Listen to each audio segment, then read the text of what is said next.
Hi, it's Sorel Bryn, your friendly neighborhood content strategist. And today I thought I would do kind of like a get ready with me content marketers edition.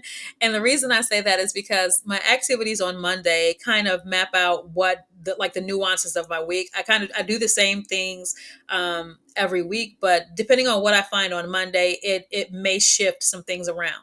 So here's what I mean by that. So on Mondays are my ROI and analytics day.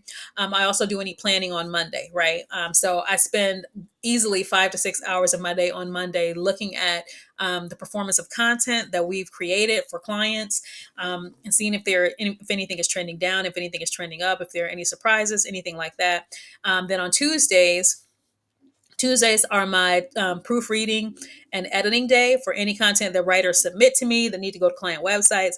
On Wednesdays, that's social media day. So, whether I typically stagger it. So, one Wednesday I may be focusing strictly on Facebook, and LinkedIn. The next Wednesday I may be focused on making sure that, we have like the Twitter content and the Instagram content, something like that, right? So I will make sure that for each Wednesday that I spend on a client, on client work, I'm mapping out a month worth of content. So it's not like, okay, here's what's going on this week. So if, today, like when Wednesday comes, I will be putting together a month of content for a client, like for whatever channel we need it for.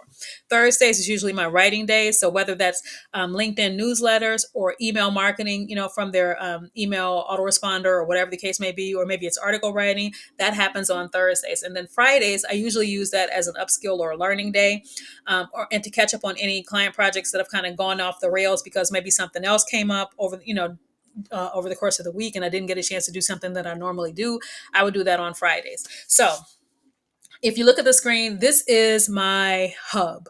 I use Notion to track projects, and for each one of my clients, they have a hub. So this is a hub for a marketing agency, and then every one of the big initiatives for this agency are here. So if it's Make Me Famous, or if I'm doing like the content, the Q1 planning, which I'll do that this week, or video strategy, like because the this agency has a new YouTube channel, new TikTok account, and just started with Instagram video strategy, social media magic, just making sure that a lot more of the social media traffic is actually social media.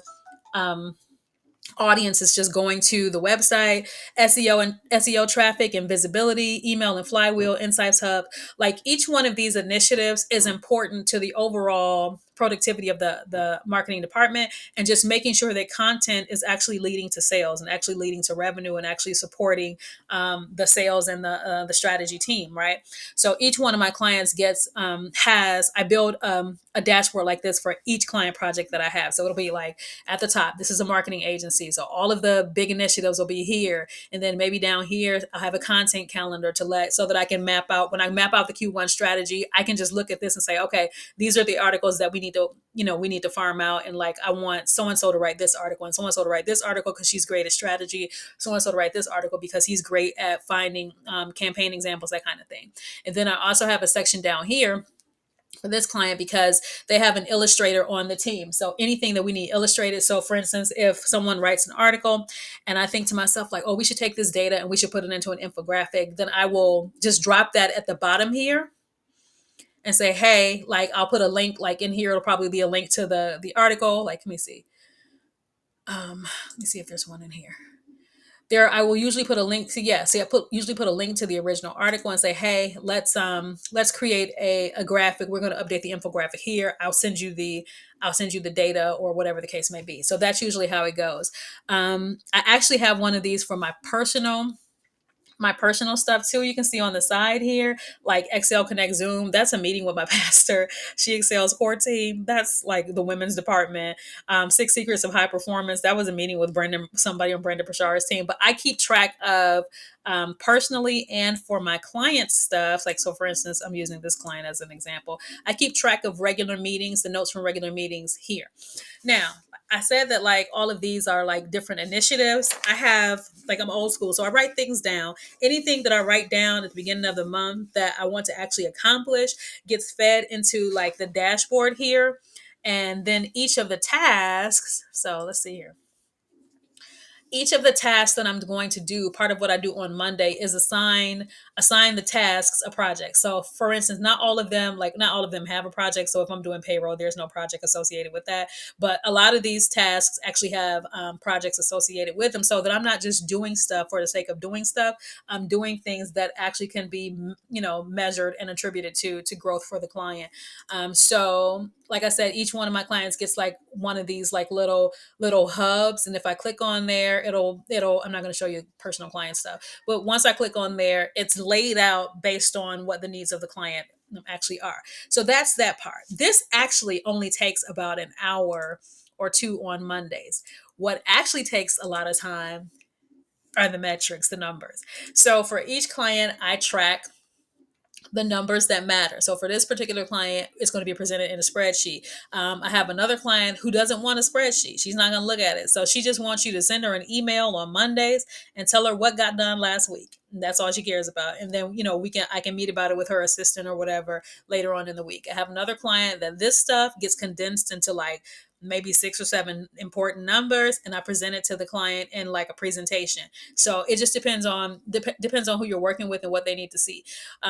So for this one though, you can see I track all the things, and this is I have these numbers through the end of the month, but for my own sake, I like to go through here like once a week, or at least once every 2 weeks, to kind of see where things are going, see if we're doing better than we were like last week, right? Or I'm sorry, better than we were last month. So I will track the social audience, like how big the audience actually is. That includes the followers, likes, reach, views.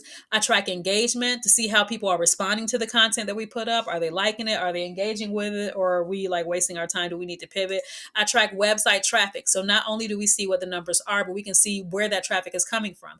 Because so for instance, if organic search traffic numbers are going up, that means the SEO strategy is working, right? If our social media numbers are going up, that means that our social media strategy is working, right? Because like content is supposed to compel an action. We don't create content for content's sake. It's supposed to get people to do something.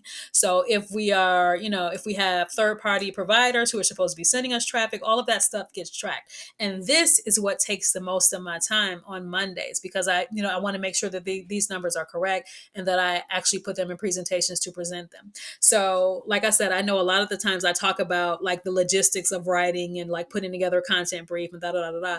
But after you have the technical aspects of writing down, this is a lot of the job. This is easily 25% of my job. It's just looking at the numbers and making sure that what we're doing is actually working, and that it's driving the results that we wanted to drive.